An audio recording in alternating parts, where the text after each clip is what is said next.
Salut, salut, bonsoir, bonsoir, bonjour. C'est Congo News 24. Nous sommes encore aujourd'hui pour vous présenter cette émission sur notre beau pays, la RDC. Comme d'habitude, avant de commencer, nous disons merci à Dieu. Nous disons merci à nos chers abonnés et téléspectateurs qui nous suivent partout dans le monde et en RDC. Au sommet, Kabila et FCC s'opposent contre la présence de l'armée américaine et les troupes voisines à l'est de la RDC. Bandeko, Likamako Kamwa, Kabila na FCC baza contre présence américaine à l'est et puis baza contre opération Oezolekana SARDC. Bango, selon Bango balinkaka, donc ndenga rythme kala et continue kaka marque wana soto comprendre. Alors toko développer une émission na biso. Eza mawa toko landa interview bandeko. Live interview oyo bango bazoloba pour la situation où il y a est présence américaine na présence il y a troupes étrangères kuna na frontière. Donc développer une émission la biso. Et yindi l'Assemblée nationale wana za point mususu toko discuter nango. Kuna e yindi une pétition en gestation contre Janine Mabunda. Pétition bandeko salama contre Janine Mabunda était à Longwa. Et puis opposition sont mécontents du rythme de travail à l'Assemblée nationale. Donc kuna na Assemblée nationale do mobulu makamozo marchete to kolanda interview bandeko biso ya kana ba preuve. Alors, commençons avec le premier point. Et yindi na Assemblée nationale. Alors, premier point, l'Assemblée nationale. Pétition contre Janine Mabunda et puis opposition sont mécontents du rythme de travail à l'Assemblée nationale. Chers téléspectateurs, l'Assemblée nationale, opposant opposition nyonso bazakuna bazo séparate rythme de musale za kokende. Donc FCC pena ba échoué. Donc Janine Mabunda pena donc rien ne marche. Alors bango moko batu kaka ya FCC babandi ko sala ba manœuvre, babandi ko sala ba pétition contre Janine Mabunda. Et ça mon boulot parce que situation eza penza kitoko te. Toko yoka sénatrice ya PPRD akoloba bokolanda oyo interview oyo koleka oyo bazoloba pona oyo ezoleka na Assemblée nationale. Alors avant que na point to bana na point ya pétition contre Janine Mabunda. La sénatrice PPRD Francine Mayumba a donné de la voix ce mardi au sujet de la pétition qui aurait été initiée par quelques députés du Front commun pour le Congo, afin d'obtenir le départ de Janine Mabunda de la tête de l'Assemblée nationale. Selon l'ancien président de l'Union panafricaine de la jeunesse, cette pétition est une attaque contre toutes les formes de la RDC. Alors, cette dame a tombé Mongongo a dit non, bah quoi attaquer Janine Mabunda Bouete. Bah ça contre y. Bah monique makambo ils ont marché. Les attaques contre Janine Mabunda s'adressent à toutes les femmes de la RDC et de l'Afrique. Une femme engagée, indépendante d'esprit, compétente et charismatique est toujours combattue. Nous n'allons pas laisser libre cours au mécanisme.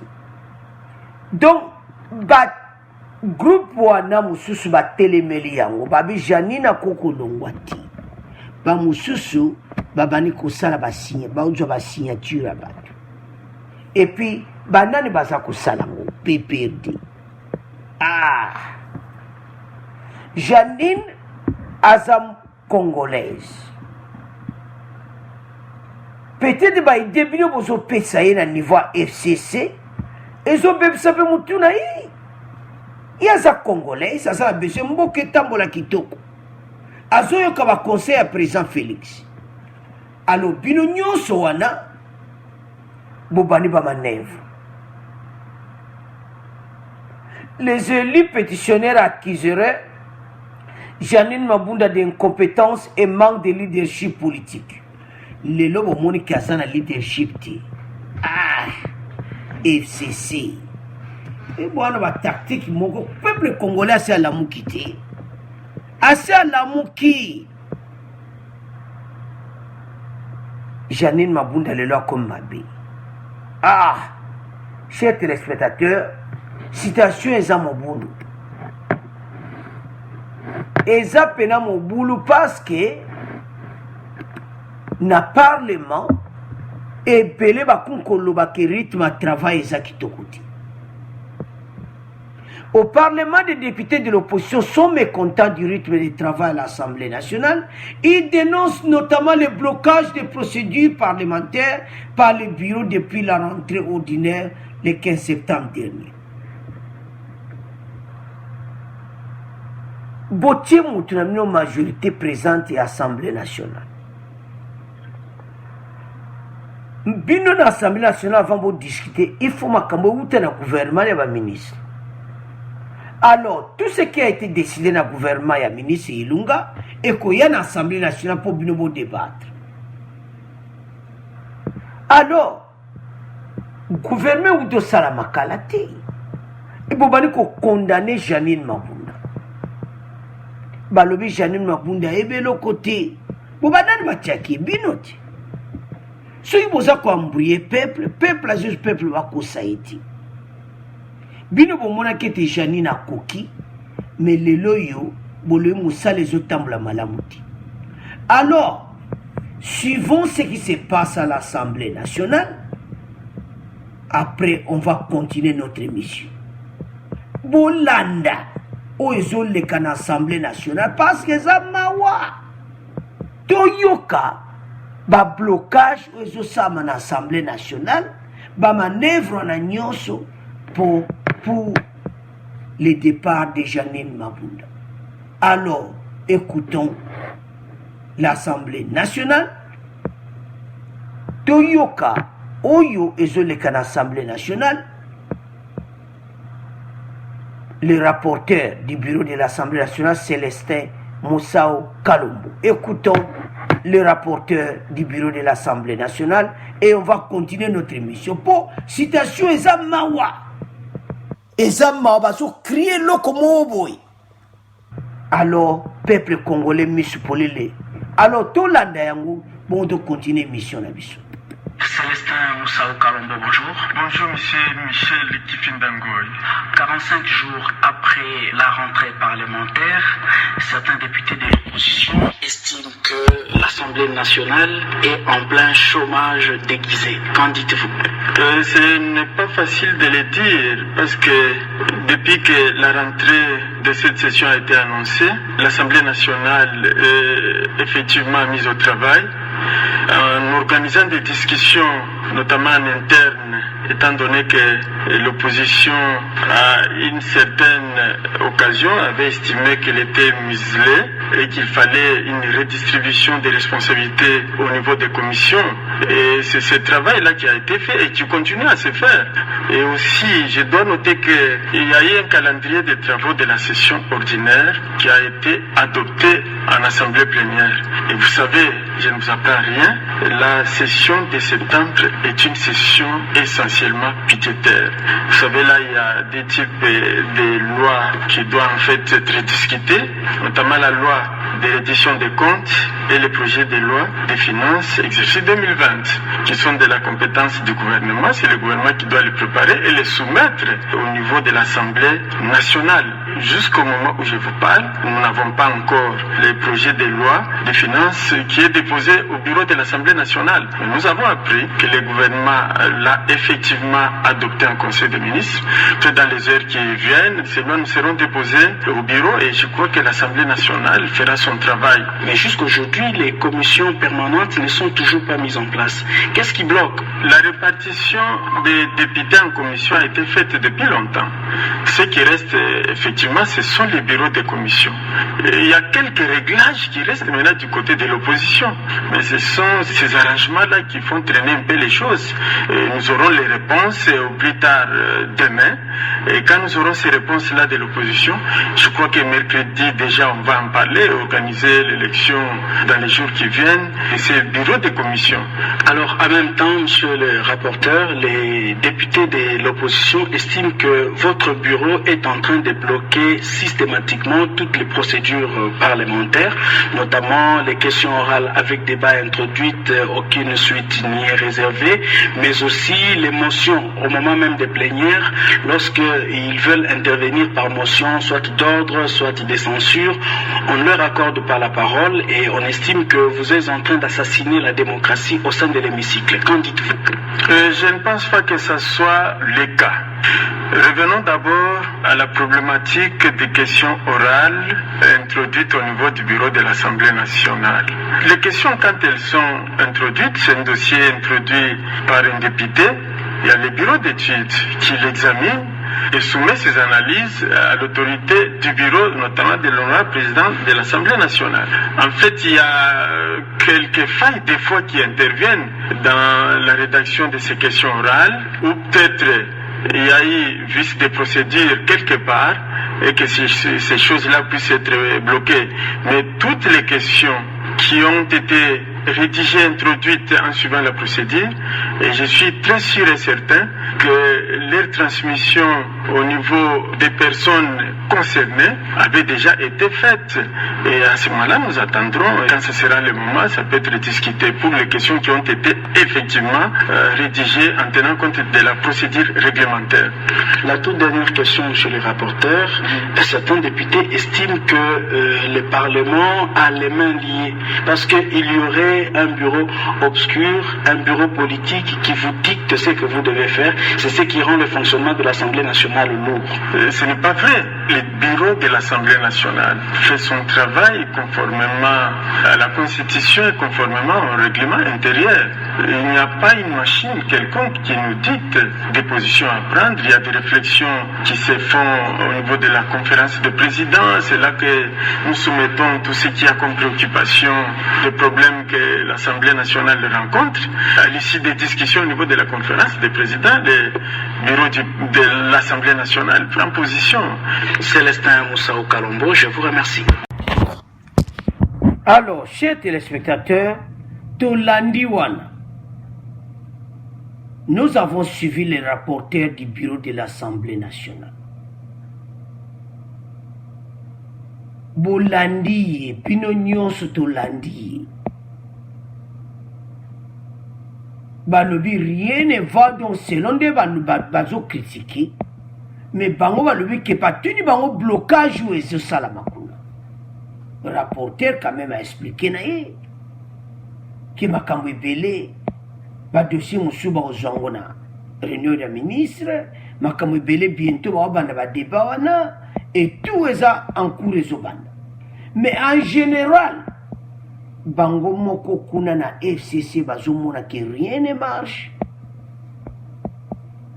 Et puis kaka bango mo wata FCC te ba député nyonso. Les députés de l'opposition sont mécontents du rythme de travail à l'Assemblée nationale. Ils dénoncent notamment le blocage des procédures parlementaires par les bureaux depuis la rentrée ordinaire du 15 septembre. Depuis rentrée à 15 septembre, donc dossier Koutoumon côté Bazako traité. Tala. Assemblée nationale, pour dissoudre en kaka. Président Félix a dissoudre l'Assemblée. Pour le rapporteur a mis qu'on défendre. On l'a dit, rapporteur. Azo défendre makambo nyonso bazocritiquer Assemblée nationale ye azolobaka ke oh voilà ça va marcher tout ça. Chers téléspectateurs, vous avez suivi les rapporteurs de l'Assemblée nationale. Mais ce n'est pas vrai. Parce que l'opposition baza présent, bazomona que rien ne marche. Donc rapporteur azome à défendre Janine Mabunda, mais Janine Mabunda a un problème sérieux. Parce que bango moko bata FCC bato sa pétition pour la kolongola ye. Au moins que des autres de côté na kana bango moko. Bango na bango ba komo potana. Lelo Janine Mabunda comme mabe anu. Bozala bien peli sous majorité. Ce qui Janine a longwe vote dans l'Assemblée nationale. Mais vous avez sur la battue parce que Bayet a même dit battu nyonso. Et indaka kadong Janine Mabunda a longwana ye alibatia mususu. Alors qui sera la présidente? Parce que FCC basé sous majorité. Kalate bango tune ba comment discuter boy parce que ba comme difficile. PPRD pena mutu ba osa la pétition wana. PPRD na kati ya FCC bango. Janine Mabunda ne fait pas un bon travail. À vous de commenter. Chers téléspectateurs, situation oyo eza penda clarté pe mubu. Parce que surtout lundi rapporteur wana ya le que moi retard pour salama na nyoso wana weleki c'est parce que bango d'après bango de baozela depuis rentrée en septembre ba dossier belé zaki bloqué selon de bazo critiquer bango. Alors critique est tellement ma casse mais rapporteur va me défendre musana bango. Isamawa. Le PPRD FCC va commencer la pétition contre Janine Mabunda. Ah, ndio monka ba telemi na photo wana grand maître na bango atini déjà message donc eza mobulu. Janine abenda na batia mutra mususu. Kuna pe bato akala na nyonso. Baza soupenate. Alors qui sera président de l'Assemblée nationale? Nani? Ce qui Janine Alungwe. Ou bien va décider qu'à parlement parce que bango nyoso baza contre na bango moko bata FCC. C'est ce qui nous étonne. FCC bango moko ba sa pétition ya longwa. Opposition peut ba lobby rythme de travail eza pena mawa. Eza mawa. Balobi que rien ne va à l'Assemblée nationale. Certains élus du PPRD récolteraient en coulisses et scientifiques pour faire tomber Janine Mabunda du perchoir de la Chambre basse du Parlement. Les élus pétitionnaires accuseraient Janine Mabunda d'incompétence et manque de leadership. Bamoni qui a un leadership. Mais selon Ndeto Landi, rapporteur wana bango bazo travailler mais FCC bango mokuna mobulu eza ya kuyinda mobulu eza ya kuyinda alors ba dissu de cas parlement on peut histoire ici là FCC bazana ba désordre moko bien organisé balungena likambo ba yena oyiba non FCC ezali association moko ya ba problématique. Lelo Janine Mabunda komi mabe. Ah. Peut-être ba timbeli likamo boye parce que grand maître monde mo ba telemi bazo sola donde ba telemi na photo ande bozo mona donc bango bazo raisonner ba marque mususu et ba jeune bango sala. Donc, PPRD va télémiwan. Les mêmes figures. Némi, Batouano, Kitundu, Batouande, va télémiwana. Bazo pesa ba idée. Tala. Et baniko beba na bino na bino. nanu bobebani te. Quand FCC tant bozo bundisa président Félix parce que ti lelo bato bazoloba ke alliance FCC cache eza alliance entre diable et ange. FCC bazaba diable et puis cache bazaba ange.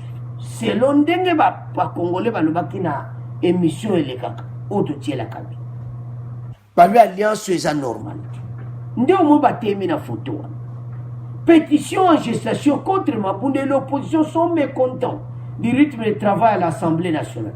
Donc bango mo déjà Mabunda kande batiewa mon to mon Mabunda kopezo le kater wana kabila de batemi. Omo ndeni. Te Janine kopezo le kater to longola to luka motu so kope na le kakitoko. Le quoi bazoya ba stratégie na bango. Bah Lucas Wamon que Janine Mabunda peut-être congolaise na biso azomona makamonde zo kende bango ba ko boule na marque na mususu tolobaki yango ke bazaba congolais mais bazana FCC mais le quoi des autres ba ko kota na kana bango donc yango bazo panzana oso ba réunion mo ka misika de ba telemiana. On va mettre en tourner Janine. Et c'est ça va ou ça va? Oui, ça va. Ça va, monsieur l'honorable. Ça va. Janine Mabunda. Et c'est ça va. Wana kabila zo tourner na autorité na yoana. Wana Janine azolenga. Kuna na parle meza ya koyinda. Tu éviter. Lelo Janine Mabunda comme mabe opposition peut pas profiter ba yoki bango moko kuna na kana mo koti mobulu ba va profiter Janine alongwa et puis ba pétitionner ko salama passe outi pas bande ko na moko à FCC et ça mawa à vous de commenter la première point que le départ il y a Janine Mabunda à l'Assemblée nationale donc complot mozo salama na FCC na PPRD et ya longwa et puis opposition ba lobi kuna na Assemblée nationale mobulu mais bolandi wana rapporteur à lobit non musale zo salama bazo zela ba dossier ya ba ministre pour ba bana ko débattre ngo kalati alors depuis session en septembre le 15 septembre ba lobi eza ya kulala yango Janine fo abendana. Alors, bino na bino waniko potana, yango, botika président Félix Kimé. Pour l'Assemblée nationale, oyo, et ça y a mayu d'abord, baza yiko composant kana nanga, zo jwa batuna ya FCC ati, parce que c'est normal te, FCC jwa député belé na PPRD. PPRD jwa député belé bongo, alors que Batouani Kabilati. Donc, ma camboueuse le l'Assemblée nationale est une leçon. Na oyo bango bazo sala et songeli bango. Alors, à vous de commenter, on va aussi un complot contre Janine Mabunda, complot mené par PPRD, donc ils ont. Alors, tout ce monde on va pas se côté opposition peut pas profiter. Babi rien ne va à l'Assemblée nationale. Alors les a kuyinda to le kasikoyo na pona biso oyo et yindi Kabila aza contre l'armée américaine à l'est na armée voisine à l'est. Alors to comme na deuxième point Kabila aza contre armée à l'est. Alors après ce message net rotier la bino biso ya ka toujours na ba preuve. To rotier la bino message oyo porte-parole à Kabila azoloba clairement était bango na FCC va s'opposer na oizo le Kana Est. Pourquoi vous osez opposer na? La question qu'on se pose, Kabila zo banga pona nini présence américaine na RDC. Le kolo asiba loba ke yo ki ne CPI yango zo banga.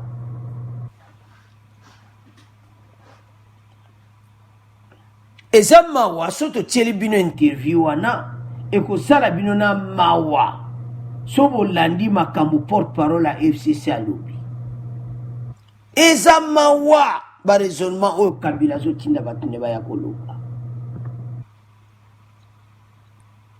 Est-ce que l'armée congolaise oye Kabila tikaki d'abord aza ofuta bangoti bokolanda alobi ke armée na biso bazaki bien équipé bakobunda baomo pe basilisi makambo bana 18 ans bosalo bokoko silisa STT lelo nde bokomoloba ke armée na biso ezaki makasi bakosilisa makambo na est sans présence ya batroupe mosusu tala boza kolenga-lenga mpona nini boza kolenga-lenga mpo bomoni baede oyo président Félix apesi na est eza kitoko ekosimba do bino bolingaka désordre ezala kuna na est do ka ya Kabila bazosepela te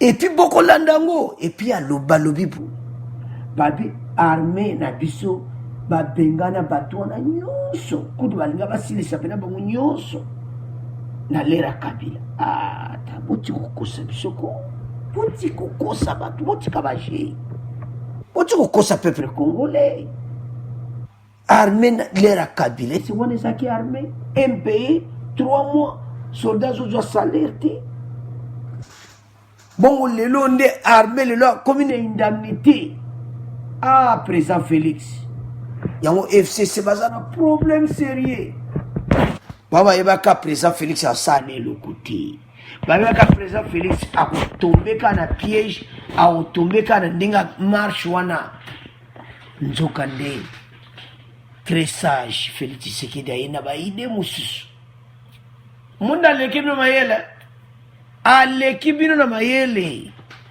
bino boyebaka insécurité ese recontinue comme ça bamona ke président Félix asali loko te nzoka nde président Félix azweli bango bavrai baide akayokana barwanda bino bozala na bafrontière Burundi bozala na frontière mais bozala na sol congolais te Uganda bozala na frontière mais nemi bokolanda yango tokotiela bino mais na interview oyo Kabila atindi bapesa message azoloba ke dossier circulé. Quel dossier qui circule? Que bango baza na terrain congolais? Non, arrête. Alors, sans plus tarder, avant de continuer notre mission, écoutons porte-parole de Kabila sur la situation à l'Est, parce que s'opposer nango, et puis on continue mission na biso. Boyoka, porte-parole à Kabila, message Kabila. Bon, on continue mission na biso. Bonjour. Au niveau de Fizi, Minembwe, il y a une grande insécurité. On dit souvent que ce sont les politiciens de Kinshasa qui télécommandent les conflits sur le terrain. Qu'en dites-vous? Je ne sais pas, c'est peut-être une grille de lecture. Et il faudrait, dans ce cas-là, identifier ces politiciens et évidemment les mettre devant leurs responsabilités. Et pourquoi pas, justement, les amener à répondre de leurs actes. Et pas connaître un déterminant aussi important du conflit, puis se taire. Je crois que ceux qui ont des renseignements précis sur un tel déterminant, n'ont qu'à mettre ces renseignements à la disposition des pouvoirs publics pour que ces derniers puissent amener les concernés à répondre de leurs actes. C'est clair. Je pense également qu'on ne doit pas dire à ceux qui ont la responsabilité d'assurer la sécurité et la tranquillité publique, ce qu'ils doivent faire. Nous avons totalement confiance à nos forces de défense, à nos forces de sécurité, parce que par le passé, ils ont abattu un travail appréciable. Et donc il est question de les mobiliser pour arriver à désarmer ceux qui sèment la mort dans ces moyens au plateau. Et en même temps, il est question, je crois, de nouer un dialogue constructif au niveau de la notabilité locale, de manière à ce qu'elle sensibilise nos populations à revenir à la cohabitation pacifique comme par le passé. Mais toute autre solution serait, à mon avis, trop risqué. Comme quelle solution par exemple? Je crois par la voie des Vosondes, j'ai appris une initiative qui consisterait à ramener les forces de défense des pays voisins dans le cadre d'une opération conjointe avec nos FRDC pour traquer les groupes armés sur notre territoire. Moi, personnellement, j'exprime les réserves les plus profondes sur une telle initiative pour des raisons simples. La première, c'est que ces pays-là, qui devraient envoyer leurs troupes sur notre territoire, sont quasiment en état de belligérance aujourd'hui. Donc vous imaginez que nous allons leur offrir notre territoire pour qu'ils viennent en découdre maintenant chez nous. Et les victimes collatérales, évidemment, ce sera nos populations. La deuxième raison, c'est que, évidemment, une telle initiative, dans ces conditions-là, va davantage exacerber la tension sur place et la vulnérabilité de la situation dans laquelle se trouve la population. Et envisager maintenant que, évidemment, dans le futur, que la situation dégénère sur place en un conflit finalement international sur notre propre territoire.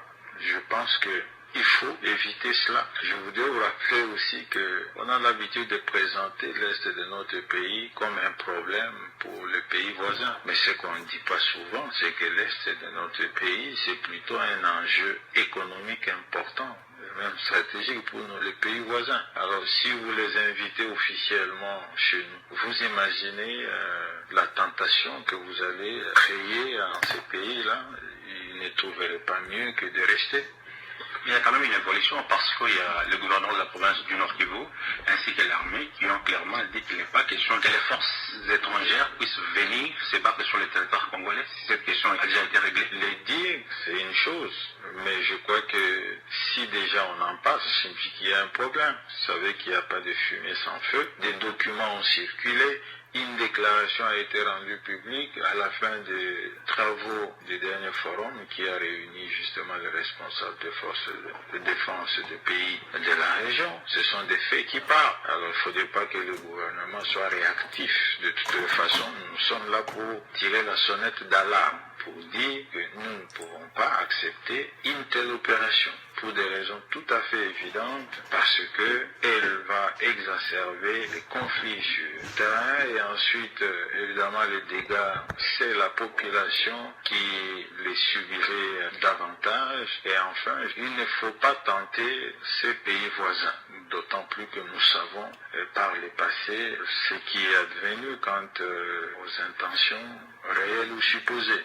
En ce qui concerne les intérêts économiques visés sur cette partie de notre territoire national. Moi, je crois que nous avons besoin de voisins. Nous voulons vivre en paix avec eux. Notre armée est encore digne de confiance. Elle est aujourd'hui la 9e de l'Afrique. Je crois que cela montre qu'elle est au mieux de sa forme. Et si elle reçoit les moyens nécessaires pour faire son travail, elle va le faire. L'autre axe, c'est un axe local où nous avons une responsabilité en tant que notables locaux de pouvoir sensibiliser nos populations, nos enfants à la cohabitation pacifique comme par le passé. Avec les voisins, nous pouvons continuer à entretenir des relations diplomatiques qui peuvent faciliter par exemple l'échange de renseignements. Leur solidarité à ce stade peut s'arrêter à cet échange de renseignements et donc une telle aide serait la bienvenue.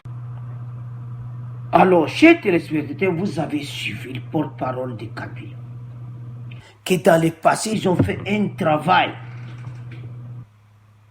un bon travail à l'Est, qu'ils ont abattu tout le Longoli, dont Baboumi Pena, dont l'armée, dont Travé Moussala qui tokokuna. Est-ce qu'ils ont fait? Le peuple a souffert.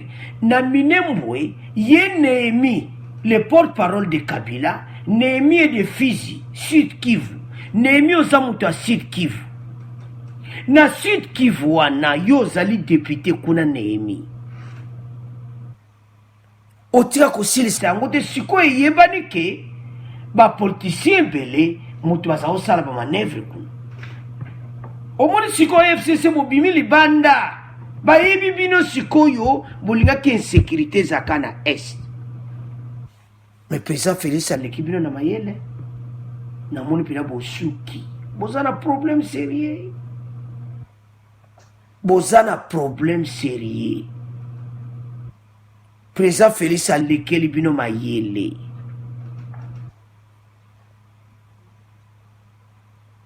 Na est wana bosali 18 ans, peuple a souffrir. Lelo boya koyebisa peuple congolais ki boza d'accord te pour la présence armée américaine kuna, présence armée étrangère. Bolandi wana abi les troupes étrangères ba omo waza ba problème nini? Parce que armée wana oezana kata Zamba yango wana oyebundisaka Rwanda. Armée wana ezana Zamba na biso yango pe bundisaka Uganda. Baboma batu na biso pe bakena suko bundisa batu na bango.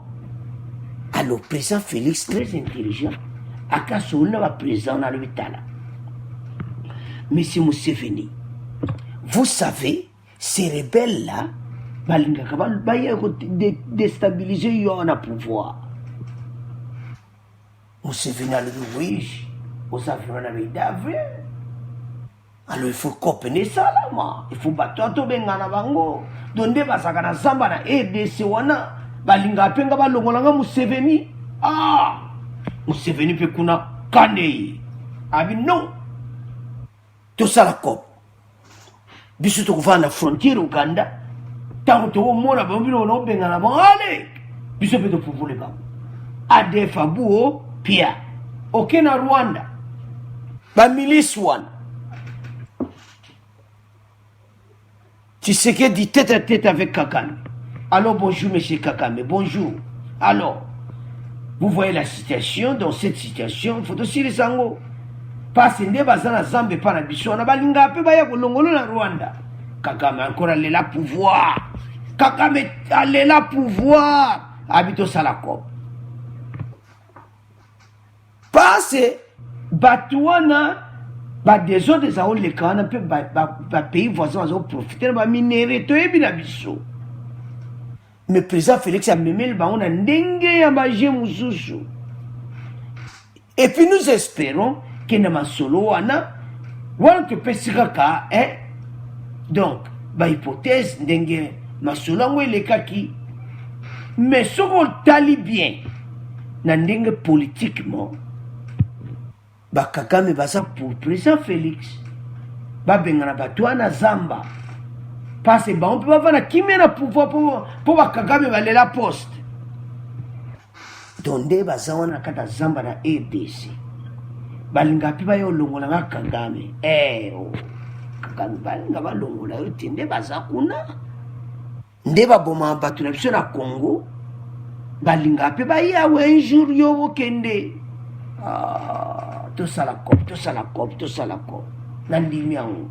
Batouana, biso tout ça la frontière à Rwanda. Tant que une armée américaine beaucoup attaqué, tant bazo comme à la frontière, biso peut silani na ba. Donc tous aussi ça Batouana. Président Félix akena Burundi, akena Tanzanie même Masolo. Tanzania le bi tapu.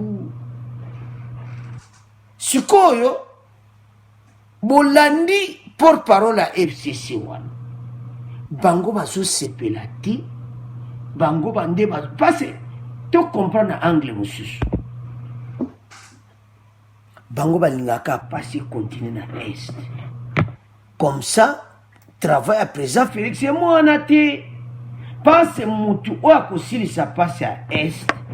Atikal na EDC na mandana yibila. C'est qui là? Et à présent Félix Tshisekedi. Est venu côté Kimia. Mais y'a un monde bata FCC moutem beta pou Kabila moutem beta pou. Mais on va dire 18 ans. Baïdé zalaki wapi. Bon moni baïdé à présent Félix et bani pena ko sala musala. Président Félix alobaki ya kolala pongite taki est bozwa Kimia. Nous le président Félix a préparé le Kwana. Kabila baza on sepelate. Alors le lo babimi poisa. Ngamu na lobiti. Bino mo bolandi na interview.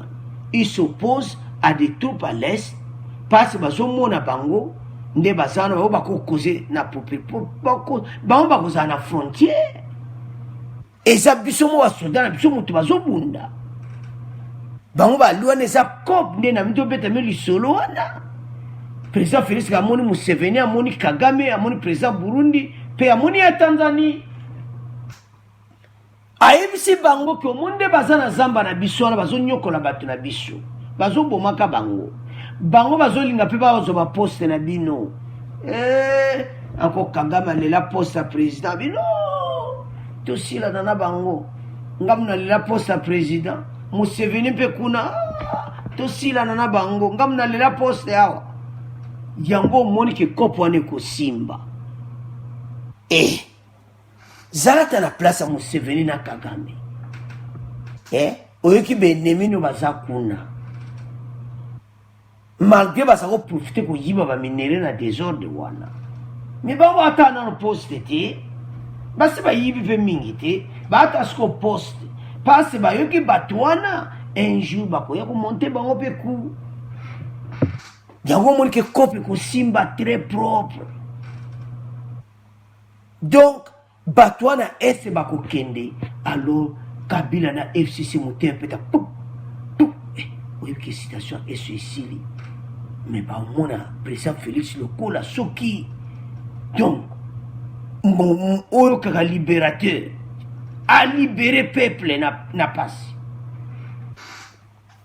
pas ce problème là sur EDC ça est wana nemi ya kutoloba wana abesa ba problème pe économique kuna tout ça yaza mutu ya Fiji batuni bakama Minembwe ndiaza mutu ya Minembwe yemoko nemi wana za mutu ya Minembwe ya Sud Kivu pourquoi ya silisa ba problème wana te c'est que ça qui cop na bango yango président Félix alubi non bata Minembwe bako continuer ko souffrir boité il faut tout ça armement conjoint tout silisa batu oyo si tu me tema FCC beta tout Kabila zo banga dans le temps à Monica ka présence américaine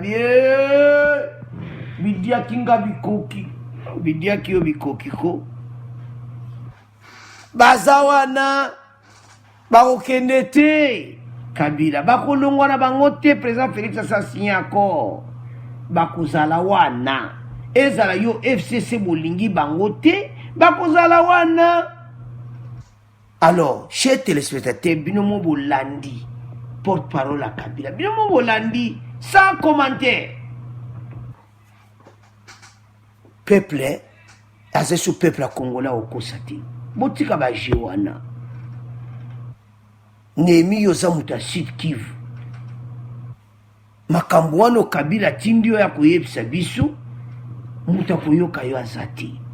Batu bazali ba pour armée américaine est chose contre l'armée américaine Italie bino bomoni ke pe copie na mna Kabila kufi et c'est ça un peu kalaté ko palangana. Alors à vous de commenter bolandi interview wana ya FCC maluba Kabila o Nehemi alobi vous avez suivi Nehemi l'interview wana za clair bazo sepela no ezeleka na STT mais biso ba Congolais tozo sepela mutu ako sepela na ngota za Congolais te opération ye armée américaine pe basawa na ba été biso yolo ba koza contre yango tatika ba Nehemi botika ba jina Kabila peuple congolais bokosi mi bo monde c'est passé tika to libérer ba ndiko so esba jomaso po mikolo yo na beni bakumo tambola na bango peuple a compéré dans la joie pour na samba kuna makambo sila. Alors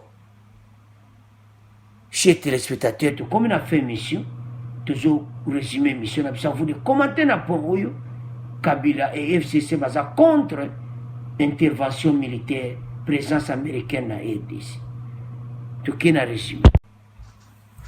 Alors, comment résumer mission à ce premier point, Tonoba qui était Janine Mabunda, Balimba Longola, sa pétition PPD, FCC, ça le complot.